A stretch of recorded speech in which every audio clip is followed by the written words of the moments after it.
વાત કરીએ તો રસ્તાના કારણે છોટાઉદેપુરનો ક્વાંટ બ્રિજ તૂટી પડ્યો છે। ક્વાંટના પાંડવડ ગામનો બ્રિજ વરસાદ દરમિયાન તૂટ્યો છે। મોડી રાત્રે ધામણી નદી પરનો બ્રિજ તૂટી પડતા હાલાકી સર્જાઈ। બ્રિજ તૂટવાથી સદનસીબે કોઈ જાનહાનિ થઈ નથી। 40 થી 50 જેટલા ગામોનો વાહન વ્યવહાર અહીંયા ઠપ થયો છે। લોકોને 2 કિલોમીટર ફરવાનો વારો આવ્યો। વહેલી તકે પ્રશાસન સમારકામ કરાવે તેવી લોકો માંગ કરી રહ્યા છે। વરસાદ અને ભારે વાહનોના અવરજવરને કારણે આજે ધરાશાયી થઈ ગયો છે।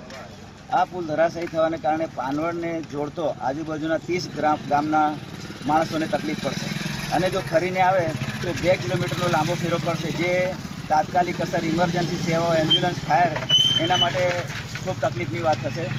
આ પુલ તાત્કાલિક અસરથી બંધ કરાવી એના પરથી 4 વ્હીલર પણ બંધ કરવામાં આવે। ગામની અંદર વચ્ચે જતા ધામણી નદી ઉપર સ્ટેટ વખતનો પુલ બનેલો હતો અને આજરોજ સવારમાં લગભગ 5-6 વાગ્યાની અંદર ખબર પડી દિવાલ પડી ગયેલી અને અમે જાણ કરી દીધી અને સાહેબને ધારાસભ્ય જયંતિ સાહેબને પણ વાત કરીશું અને વહેલી તકે આ પુલનું કામ થાય એવું અમે કોશિશ કરીશું।